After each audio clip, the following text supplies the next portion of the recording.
Alam nyo ba, itong dalawang estudyanteng ito yung mga pumanaw sa aksidenteng nangyari sa Pagadian City. Yes, sila ang dalawang estudyante na pumanaw matapos nakasakay sila sa motor na wala ng preno at dumaretso sa isang bahay. Trending na ito ngayon sa iba't ibang social media platform na kung saan ang dalawang estudyanteng ito ang pumanaw matapos tatlo silang nakasakay sa isang motor at nawalan ito ng preno at dumaretso sa isang bahay. Ayon kasi sa isang post sa Blue App na trending na ngayon, na nag-cutting classes daw tong mga estudyanteng ito. Di bali tatlo sila kasama yung driver daw kuno na lalaki at yun lang ang nakasurvive sa kanila. Meron akong unang post kaso na-delete lang ni TikTok dahil nga sa graphics. Ngayon nga po yung update nga daw po doon sa lalaki na driver na nakasurvive ay pumanaw din. At ayon nga din sa update na ang lalaking driver pumanaw din dahil hindi na nga nakayanan din kasi ang laki ng sugat niya sa bandang ulo na kung saan hindi niya na rin nakayanan.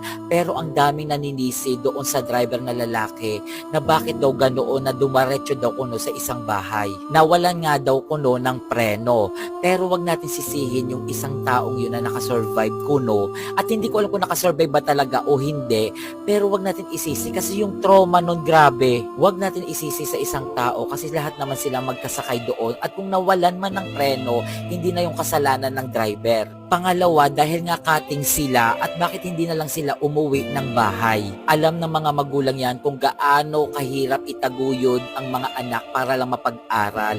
At alam naman nating lahat na inaasahan din tayo pag uwi. Dapat kasi alam naman nating lahat na kung sasakay tayo ng motor, dapat lagi may safety gear tulad ng helmet. At kung mapapanood nyo nga yung video, sumalpok talaga ang ulo ng dalawang babaeng ito sa pader na kung saan yun ang dahilan ng ikinamatay nila.